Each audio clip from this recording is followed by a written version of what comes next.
So what brings us here today? This news conference is to inform our citizens, the citizens of Onslow County, that today a arrest was made for a heinous murder. And it started actually on the last day of last year.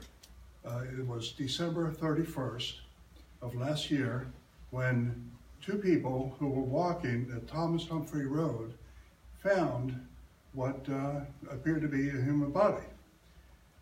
We responded to the scene. We found out that this particular body was in advanced decomposition. So we processed the crime scene, followed good protocol, crime scene protocol, but at that point, we did not know who that person was. We had the body removed and submitted for autopsy after the crime scene protocol was being done. 4 days later, a mother filed a missing persons report, and the missing person was Shelby Brown, a 22-year-old female. This missing person report was submitted by the mother. Investigators at that point started to put two and two together and make the connection. We found out that yes, that body was the missing person. A very active investigation resulted in a suspect being developed. And that suspect was arrested today. His name is James Kelly Moore. He is 41 years old, and he was arrested without incident in Greensboro. A homicide is a terrible crime. In this particular case, because of the investigative efforts, our investigators worked very hard.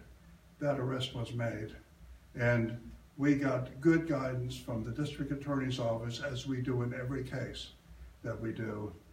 Present here is District Attorney Ernie Lee and my chief investigator, Chris Thomas, Major Chris Thomas. This arrest was made for the victim. That's what we do. We work for the victim.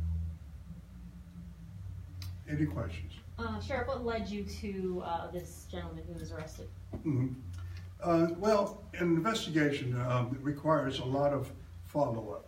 Now, whenever leads are developed, interviews are made, then we find out what the connections are. Was there a previous connection? Was there are so many questions that we have and that we ask and that we try to get answers to. So in this particular case, that connection was made between the victim and also the perpetrator, the homicide suspect. That information will come out in court. Sir, where's Mr. Moore? What's his primary residence? He was arrested in Greensboro. Is he from Greensboro? Is he from this area? Yes, he was living in Greensboro. He's a resident of Greensboro. Oh, yes. So but we cannot say a timeline when he moved to Greensboro at that point. But so, he was known to the victim. Did they know each other beforehand? Well, there is a lot of information that is part of the investigative report. We don't want to jump the gun because during the criminal investigation, sometimes facts change. We want to make sure we get everything right because our credibility is absolutely on the line. Has this suspect been linked to any other crimes? I have right here a printout. He has a lengthy criminal history. There was no homicide in his previous criminal history. There were some drug offenses, some breaking and entering offenses, but yes, he was a criminal. He is a criminal. And he's now in our custody at the Onslow County Jail. Can you tell us anything about his motive? That is still a matter of investigation, but again, that will come out in court. We have suspicions, we think we know, but until we know for sure, we would rather not speculate on it. Sir, when Miss Brown was still alive, was Mr. Moore residing in Onslow County? That information I don't have. I can answer that if you like, Sheriff. Mr. Chris Thomas. Mr. Moore was born and raised here in Onslow County. However, he had been very transient over the past 2 years, living in places like Greensboro, Cary, North Carolina, and the state of Florida. The information is at the time he did not reside here. However, he came to this location for family and individuals he knew. So, was he employed in Onslow County or in the area? we have no record of his employment at all. Mhm. And how would you describe their relationship, if any at all? Did they have a relationship of either physical, intimate, or electronic? They had obviously had a relationship. They met in on a social media platform. That's basically how they actually met each other. They did know each other, but any details further than that, I wouldn't have to refrain from commenting on because of the pending court action. Mhm. Was he arrested without incident? He was arrested without incident. The VICAT unit, which is a violent criminal apprehension team in Greensboro, and the North Carolina Fugitive Missing Person Task Force helped us track him down. They helped us locate him in Greensboro, and they actually effected his arrest this morning at 9 o'clock. Our detectives had already left, headed that way, and they transported him back here, and he's currently in the Onslow County Sheriff's Office. Yeah. Are there possible any additional arrests? We always keep the door open for that because we don't know whether any additional leads. At this point, we don't have any information that would lead to that. However, we're not closing the case until it's presented to the district attorney, which, by the way, our district attorney has been very helpful in all cases to us. We have a good communication, and we get a lot of good legal guidance from our district attorney, Ernie Lee. I met with the Onslow County Sheriff's Office this past week along with Chief Assistant District Attorney Michael Maltsby, and I can tell you what, they've been working very hard on this case ever since December 31st of 2017. They kept me updated throughout the investigation, and as a result, we made a determination at that time, after consultation with the Sheriff's Office, that this would be the appropriate charge. At this time, of course, I cannot comment on the facts of a case. You know me at the District Attorney's Office, we cannot ever comment on the facts pending court action. The case will be assigned to, I'm going to be involved in this case along with Chief ADA Michael Maltsby, and we will be getting the reports from the Onslow County Sheriff's Office and then proceeding accordingly in court. Sheriff, the area in which Miss Brown's body was found on Thomas Humphrey Road, was that where she died, or was that where her body was taken? Was that the crime scene? She did not reside in that area. I actually came out to that scene as well as our investigators did. This is an area that is rural. It is on the north side of Jacksonville, Highway 17 North. Once you get out of the city, on the right-hand side, and Thomas Humphrey Road is a very large field, and the body was actually discovered in a field where there weren't a lot of trees, but there was some grown vegetation. And so what we had to do is we had to follow protocol to make sure that the body was protected. Pictures were taken, measurements were taken, any evidence was found, that evidence was bagged, tagged, that was done properly. Did the evidence show that she was killed there, or was it someplace else? That is something that will come out during the court. Did the suspect have any connection to that area? It's very specific, you wouldn't know that area if you were not from this community. Well, in order to answer that question, we would have to get into the mind of the suspect, what he decided, why he decided to dispose of the body there, or whether it even happened there. At that point, that is a matter of the investigative report, and I think I would say that that area, because there weren't a lot of people around, that was a reason that he disposed of the body at that point. Can you comment on the social media site they met on? Was it Facebook, Twitter, Instagram? He's shaking his head. No, sir, we can't comment on the site. Can you comment if their relationship was romantic at all? At that point, we would stay close hold for that. But I think we've given you a lot of information.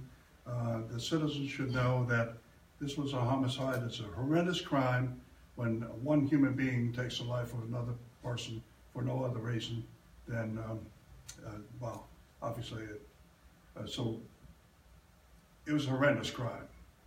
And because of the investigative efforts of our investigators, our detectives.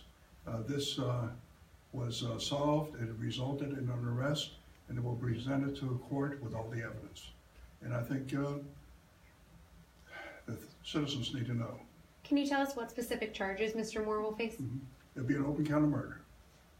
Has the medical examiner's office released the autopsy reports as the manner of death, cause of death? It has been released. The individual died from a result of stab wounds. Sheriff, you mentioned earlier that Mr. Moore has a lengthy criminal history. Yes.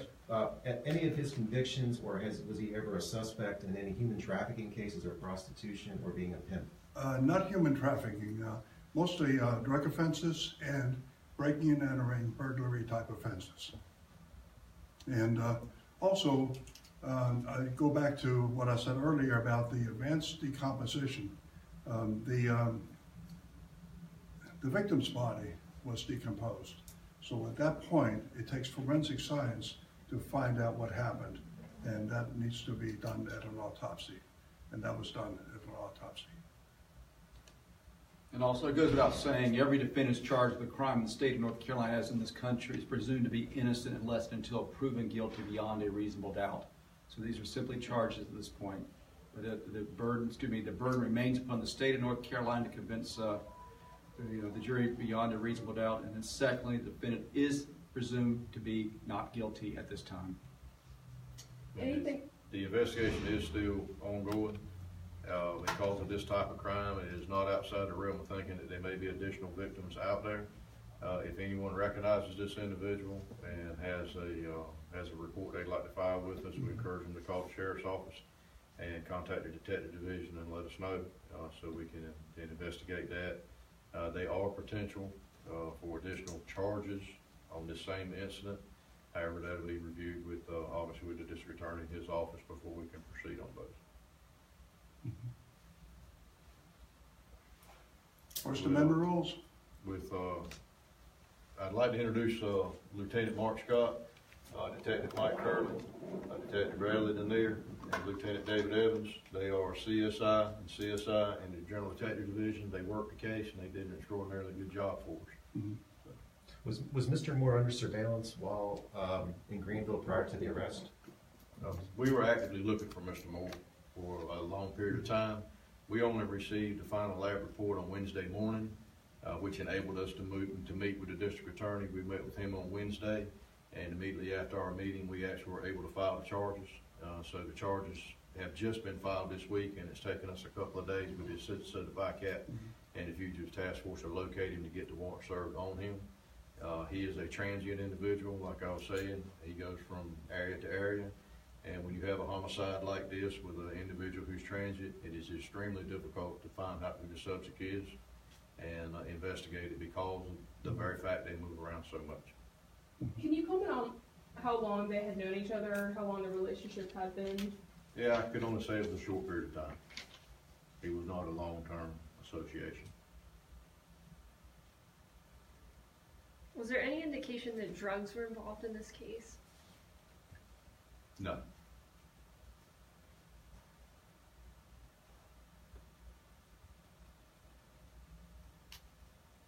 Was Ms. Brown involved in prostitution? I would think that most of those questions that you have like that would be answered in court, would be a better platform. And I think Mr. Lee would agree with that. So,